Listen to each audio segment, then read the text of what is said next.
حضرت عمر رضی اللہ عنہ کا اسلام قبول کرنا۔ ایک دن حضرت عمر صبح کے وقت محمد صلی اللہ علیہ وسلم کو قتل کرنے کے ارادے سے نکل پڑے۔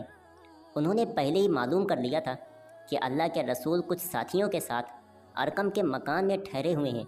ساتھیوں کی سنکھیا لگ بھگ 45 ہے۔ حضرت عمر نڈر و بہادر تو تھے ہی، اپنے ساتھیوں کی کچھ پرواہ نہ کر ننگی تلوار ہاتھ میں لیے چل پڑے۔ انہیں راستے میں نعیم بن عبداللہ مل گئے۔ انہوں نے پوچھا، کہاں کو جا رہے ہو عمر؟ محمد کا قصہ پاک کرنے جا رہا ہوں۔ عمر بولے، اس لیے کہ یہی وہ بدھرمی ہے جس نے قریشیوں میں پھوٹ ڈال دی ہے۔ ہمارا دھرم خطرے میں پڑ گیا ہے، وہ ہمارے دیوتاؤں کو برا بھلا کہتا ہے۔ میں آج اسے قتل کر کے ہی چین لوں گا۔ حضرت نعیم نے کہا، خدا کی قسم عمر، تم اپنے آپ کو دھوکہ دے رہے ہو۔ کیا تم یہ سمجھتے ہو کہ اگر تم نے محمد صلی اللہ علیہ وسلم کو قتل کر دیا تو عبد مناف کے ونش والے تمہیں اکڑتا پھرنے کے لیے زمین پر چھوڑ دیں گے؟ ایسا کبھی نہیں ہوگا۔ اور ہاں، پہلے جا کر اپنے گھر والوں کی خبر لو، پھر ان سے نپٹنا۔ عمر بولے، میرے گھر والے کون؟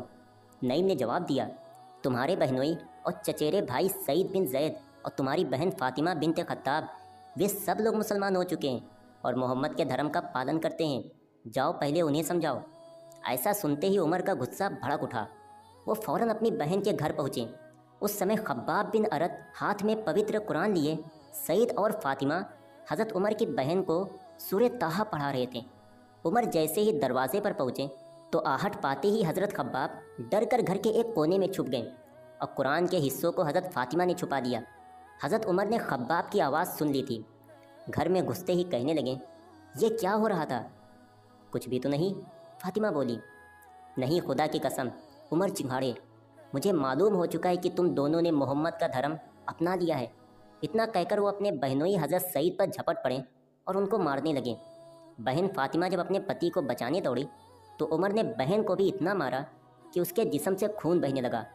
پر دھنیہ ہے وہ دونوں کہ اتنی مار پڑنے پر بھی انہوں نے اپنے دھرم کو چھپایا نہیں۔ صاف صاف کہہ دیا، ہاں عمر، ہم مسلمان ہو گئے ہیں اور اللہ اس کے رسول پر ایمان لے آئے ہیں، کر لو جو تمہارا جی چاہے۔ عمر جیسا بہادر انسان ان کی ہمت پر چکت رہ گیا اور ایک بار پھر سوچنے لگا، آخر محمد صلی اللہ علیہ وسلم اپنے انویائیوں میں کیا جادو بھر دیتے ہیں، اور اسلام میں وہ کیا آکرشن ہے کہ سہج کے لوگ اس اور کھینچے چلے جاتے ہیں۔ دیکھنا چاہیے محمد کیا کہتے ہیں۔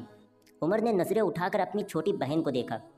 اس کے سر سے خون بہہ رہا تھا اور وہ ایک کونے میں بیٹھی سسک سسک کر رو رہی تھی۔ پھر اپنے بہنوئی حضرت سعید کی طرف دیکھا، وہ بھی گھر کے ایک کونے میں خون میں لت پت پڑے تھے۔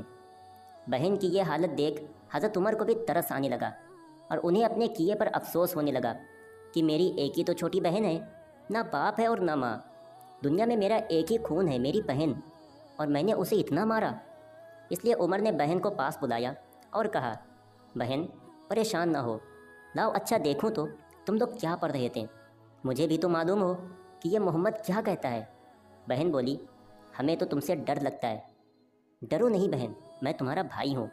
اور پھر حضرت عمر نے دیوتاؤں کی قسم کھائی کہ قرآن دیکھ کر واپس کر دوں گا۔ حضرت فاطمہ نے قرآن دے دیا، پڑھا تو مون رہ گئے۔ کتنی اچ اور دیویہ وانی ہے۔ عمر سوچنے لگے کہ محمد سچے ہیں، آج تک انہوں نے اپنے لیے بھی ایک شبد جھوٹ نہیں کہا، تو وہ جھوٹ ہی اس دیویہ وانی کا سمبند جگ کے پالن ہار سے کیسے جوڑ دیں گے؟ محمد سچے ہیں، وہ کبھی جھوٹ نہیں بول سکتے۔ یہ کتاب قرآن بھی سچی اور اس کی باتیں بھی سچی ہیں۔ ایسا سوچتے سوچتے حضرت عمر رضی اللہ عنہ کا اندر جاگ اٹھا۔ ان کا من اسی وقت حضرت محمد صلی اللہ علیہ وسلم سے ملنے اور ان سے مل کر ان کی باتیں سننے اور سمجھنے کے لیے بے چین ہو اٹھا۔ پھر وہ حضور صلی اللہ علیہ وسلم سے ملنے کے لیے چل پڑے۔